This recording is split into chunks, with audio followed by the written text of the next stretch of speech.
vehicles.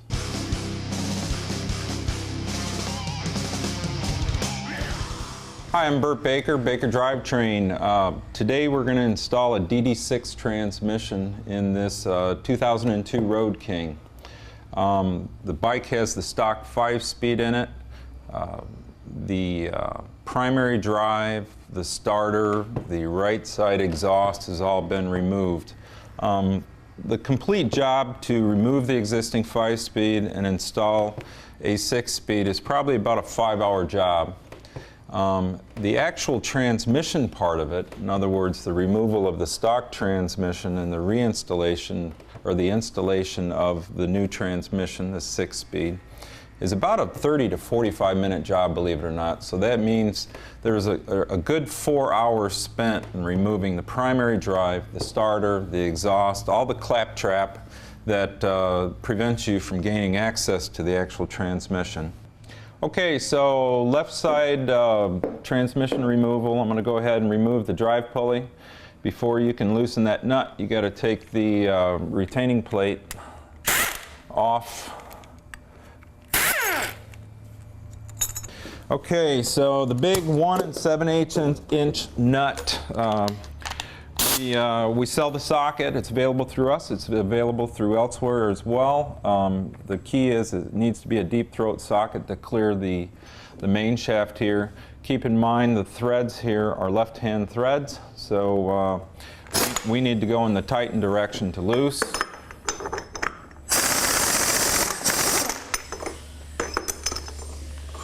Okay, got that nut off. With that nut off, you go ahead and grab on the pulley, pull it off, set it aside. I like to tuck the belt behind the main shaft there just to get it out of the way. While I'm over here, I'm going to go ahead and remove the retaining ring from the ratchet pawl, as well as the centering pin for the ratchet pawl. The centering pin requires a Torx 50 bit. Sometimes I can't find my Torx 50 bit, so I can improvise with a 1/4 inch Allen bit. Okay, there's the centering pin. I'm going to go ahead and remove this teeny weeny retaining ring. I spread it wide open and got it out of there. It's not going to be reused. The washer here will be reused, and we'll touch on that at a later time. Okay, the next step is to remove the inner bearing race. Harley's used this style inner bearing race from 1985 to 2006. It worked well. One of the shortcomings is under higher power applications or higher mile applications, this bearing will walk. Typically it walks inboard, and you will know it when it's walked when you go to try to put this tool on to allow you to remove the race. As you can see, the tool won't go on behind the race to allow you to grab and draw it off. So I have a little trick I'm going to show you on the other side that will allow you to get this off.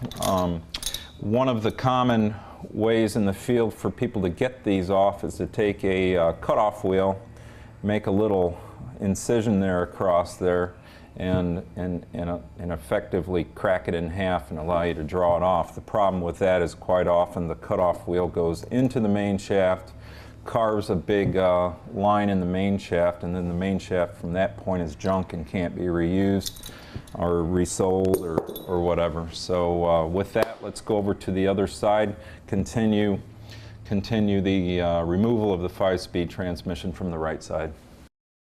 I'm going to start the gear set removal process from the right side by removing the oil spout to get it out of the way. It'll give us clearer access to remove the top cover and then the pillow block shift drum assembly that resides right under the top cover.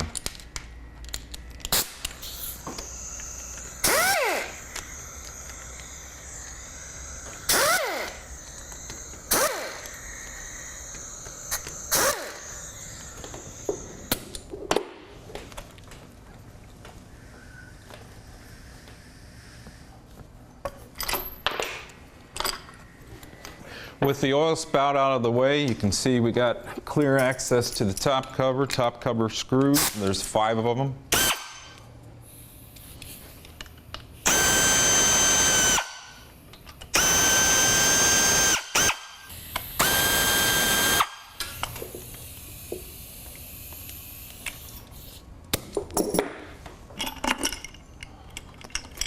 Get that top cover out of the way, make sure and take the gasket with it.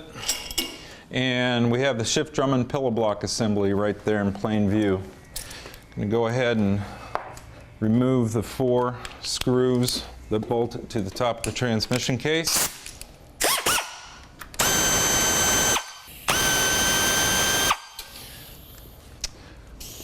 I'm going to go ahead and pull those 4 screws out just to make my life easier. And after that, we're going to show you a little trick to get the ratchet pawl out of the way.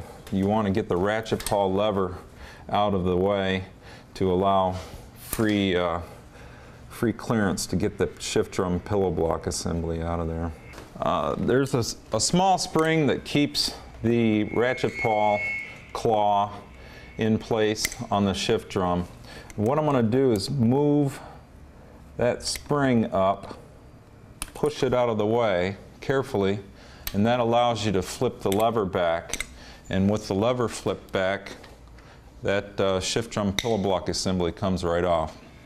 One thing to note is the shift drum pillow block assembly mounts to the top of the transmission case and is located with 4 dowels. Quite often those dowels will pull out and stay with the pillow block. So when you remove the shift drum pillow block assembly, just inspect that all 4 dowels are in the case. If one is stuck in the pillow block there, take it out, stick it back in the top of the case, because you'll want those there for the DD6 shift drum assembly installation.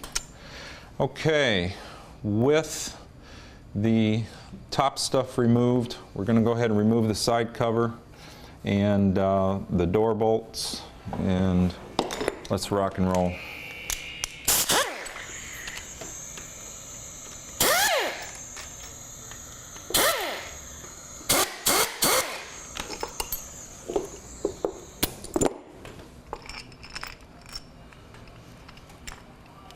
Take the side cover assembly, which is the clutch actuator and the gasket, off the door. This is the throwout bearing and slinger assembly. Go ahead and remove that as well. I want to go ahead and take the shift fork rod and shift forks, get them out of the way, feed it out the door, remove it as such. Take the forks, there's 3 of them, get them out of the way. Another thing you want to do at this time is go ahead and remove the speed sensor. The DD6 builder's kit comes with a shim that goes underneath that speed sensor that spaces it out correctly relative to the gear teeth that trigger that sensor. A thing to keep in mind is the proximity of the end of the sensor relative to the gear teeth needs to be about 40 to 60 thousandths for correct speedometer function. If you were to reinstall the speed sensor without the shim provided with a DD6 kit, the end of that sensor would contact the gear teeth. That's going to wipe out and destroy your speed sensor. So while we're thinking about it, let's just get it out of the way right now. And it's an O-ring slip fit, and so once you remove that screw, you just work it out of the hole, set it aside, put the screw over here, and it's all staged for reinstallation. At this time, we're going to go ahead and remove the door bolts. There's 6 of them.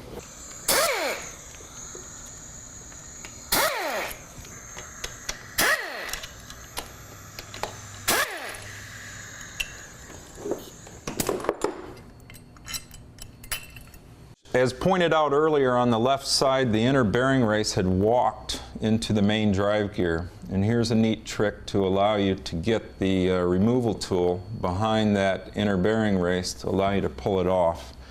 Reach inside there, push over the gears, in other words, engage them with adjacent dogs to allow you to lock the shafts. With more than one gear engaged at once, it fixes the shafts from rotating. And what I'm going to do is take a 1 1/16 inch socket and loosen this nut on the main shaft. I'm going to remove it actually. Okay, underneath that nut's going to be a little washer there. Go ahead and remove it. Set it aside for now.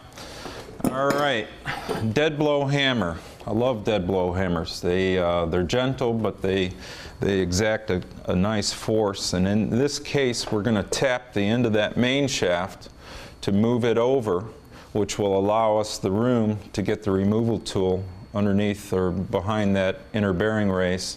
And you'll see the amount of threads sticking out of that bearing.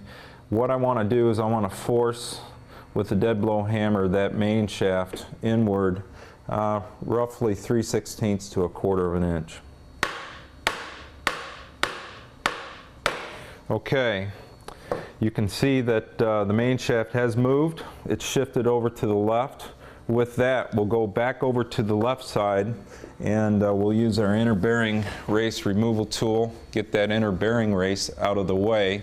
Okay, I have the inner bearing race removal tool. Before using this tool, I like to go ahead and put some anti-seize or WD-40, whatever you got on these threads, because these threads work really hard.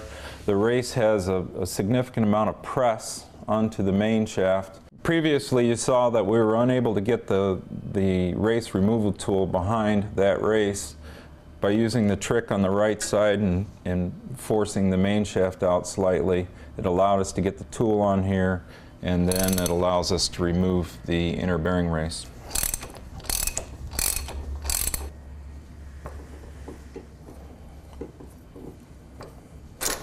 All right, lights out. That's how it works. Continuing with the gear set removal process, I'm going to take my dead blow hammer, reach across the bike, tap the end of the main shaft to knock the trapdoor off the case dowels. And when it gets off the dowels, you'll know it becomes loose like this. You go ahead and draw the gear set out. That's what's known as a cartridge style gear set.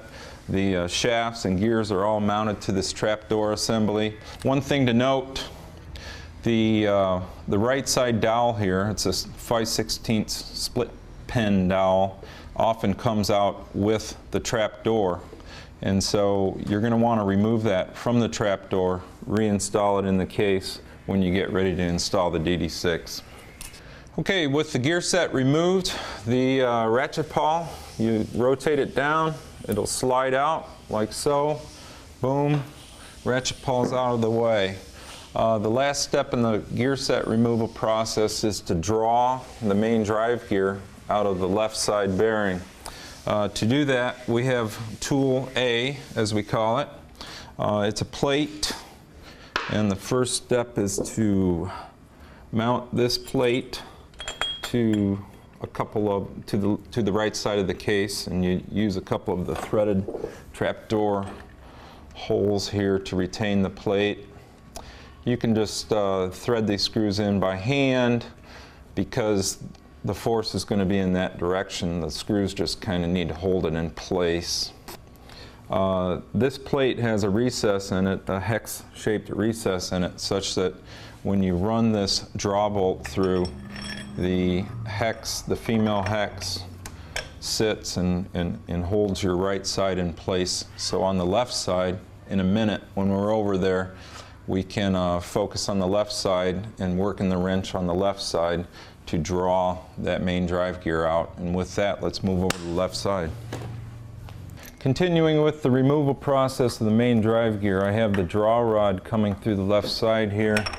I'm going to put the end plate on there like so, the bearing, the washer, and the nut. Okay, that feels good. 3/4 inch wrench. And you can see incrementally that main drive gear is being drawn through that bearing. All right, you see that main drive gear just pop through like that, and it's pulled through. I'm going to go ahead while I'm on the left side here. I'm going to remove the sprocket spacer seal and the left side snap ring and the left side bearing to get it ready for the DD6 installation. I'm going to pop that seal out. This retaining ring for the left side bearing is a very large retaining ring. You can remove that retaining ring with a big set of snap ring pliers, but I don't advise it. I highly advise the Viking set of locking snap ring pliers. And that's how it's done, son. All right, we got that ornery bastard out of there. One neat thing about Harley cases from a service standpoint is that this bearing on the left side, if it's not excessively heat cycled, can be pulled out with your fingers. And I got it. Boom. Okay, so I'm going to go ahead and clean up the case, get it ready for the DD6 hardware. Oh, before I do that, I'm going to remove this ratchet pawl seal because one's provided with the kit. Got all the hardware off of there. Got the main drive gear out, and with that I'm going to move over to the right side and we'll get ready for the DD6 installation process.